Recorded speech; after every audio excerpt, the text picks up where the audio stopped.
welcome to the Blindfold Chess Podcast.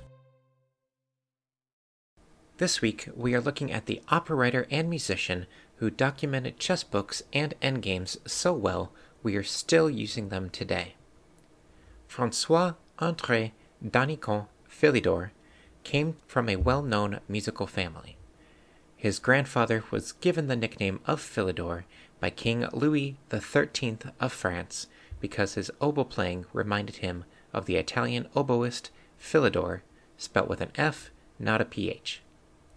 When he was 6, Philidor joined the royal choir of King Louis XV of France in 1732.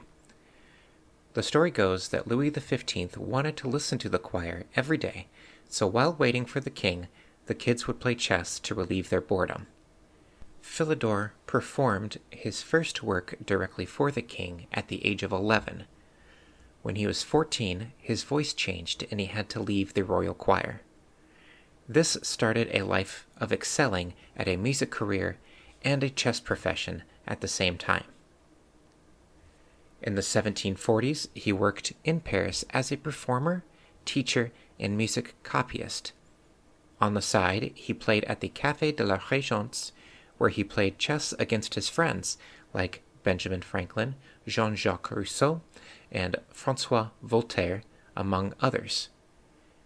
In 1749, he wrote Analyse de jeu des échecs. The book was so popular that by 1871, almost 125 years later, it had over 70 editions and was translated into 5 languages. This book featured the now famous Philidor position, a staple rook endgame that people are still studying today. In the mid-1750s, for music, Philidor began to focus on writing musical scores. For chess, he played and won a match against his old coach and formerly strongest player in France, Legal de Camur. Legal is who the Legal's mate is named after. After the match, many people began to say Philidor was the strongest player in the world, and for the next 50 years he retained that quote-unquote title.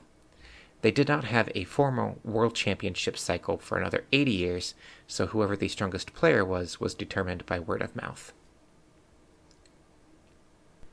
In the 1760s, he wrote 3 of his most successful musical works, Le Saucier, Tom Jones, and Ernelinde, Princess of Norway. Philidor married his wife and later had 7 children with her.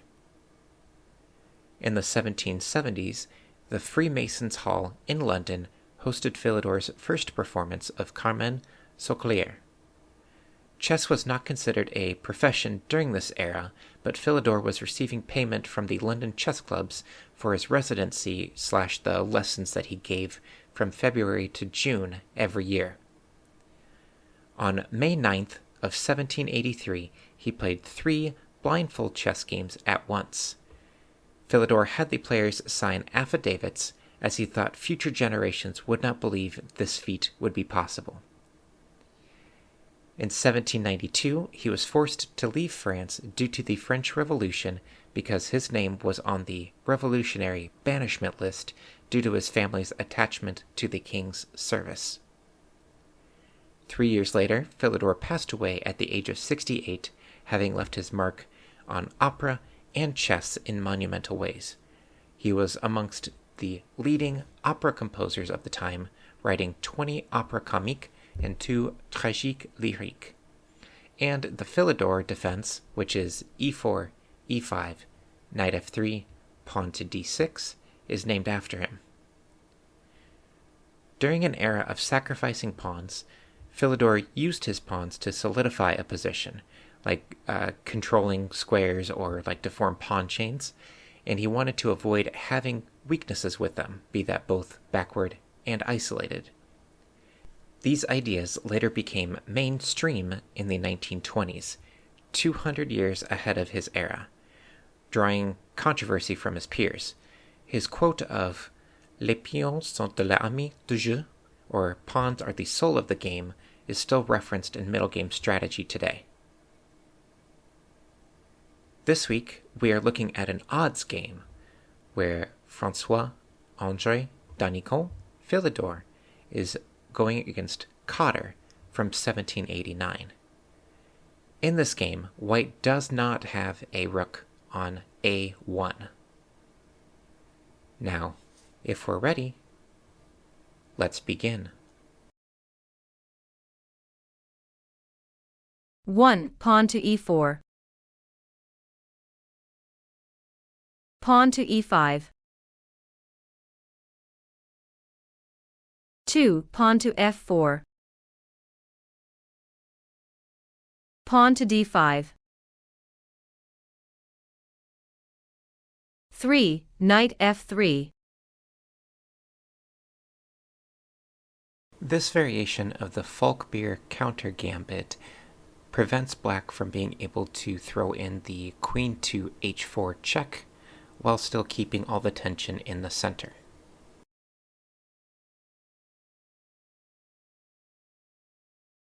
Pawn E captures F4. 4. Pawn E captures D5. Queen captures D5. 5. Knight C3. Queen E6 check. 6. King F2. Castling is not a huge priority for white in this position or the opening in general. In this era of chess, piece activity was valued more than king safety. Especially with white playing down a rook this game, every piece needs to be active as quick as possible.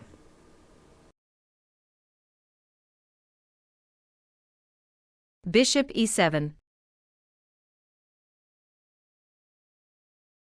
7. Pawn to D4. Knight F6. 8. Bishop captures F4. Knight E4 check. 9. Knight captures E4.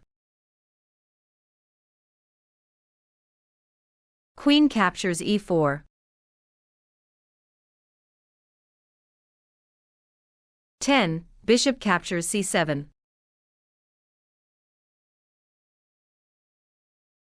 Knight C6.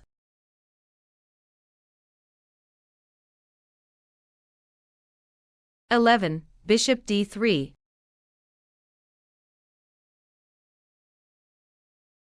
Queen E6.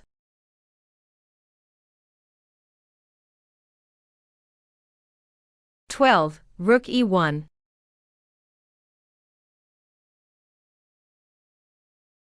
Queen captures A2. This move feels suspicious from black. Yes, it is a free pawn, but at the same time, you're taking the queen completely out of play while your king is in the middle of the board. All of white's pieces are developed and actively attacking your king, and your pieces are underdeveloped. So finding a different square for the queen that's more centralized seems like a better play here. Remember, black is up a full rook already, so black just needs to weather the storm that white is creating. Then, using the extra material, black can go on and win. He doesn't need to be greedy right now. 13. Bishop B5.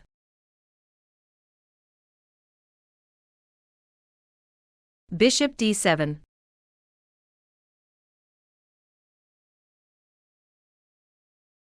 14. Pawn to D5.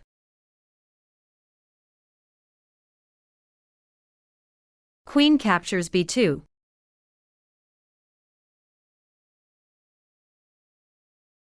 15. Pawn D captures C6. Pawn B captures C6. Black had the option of playing queen captures b5 and getting a piece back for the piece that white just took. why did black not do that?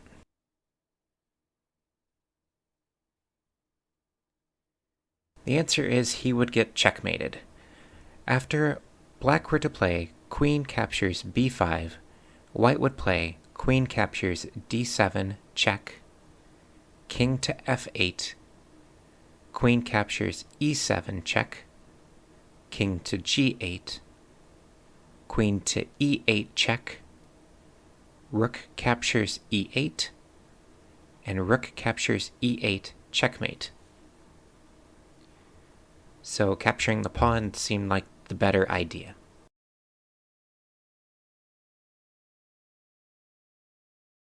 (16) Bishop captures c6. Bishop captures c6.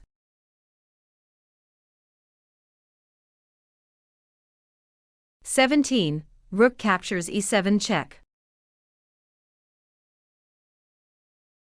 King captures e7.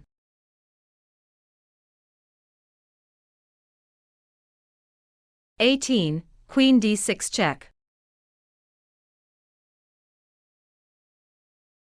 King e8.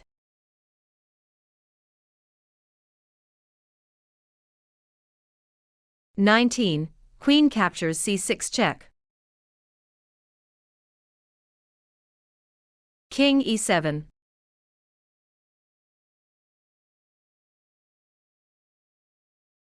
(20) Bishop d6 check.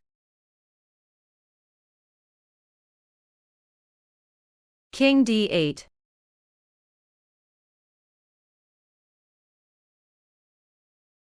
(21) Queen c7 check. King e8.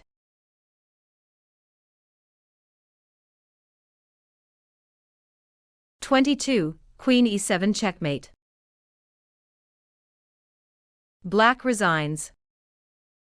Checkmate is the more accurate word here, but it also goes to show that it doesn't matter how many pieces you have, it matters how many you have in the fight.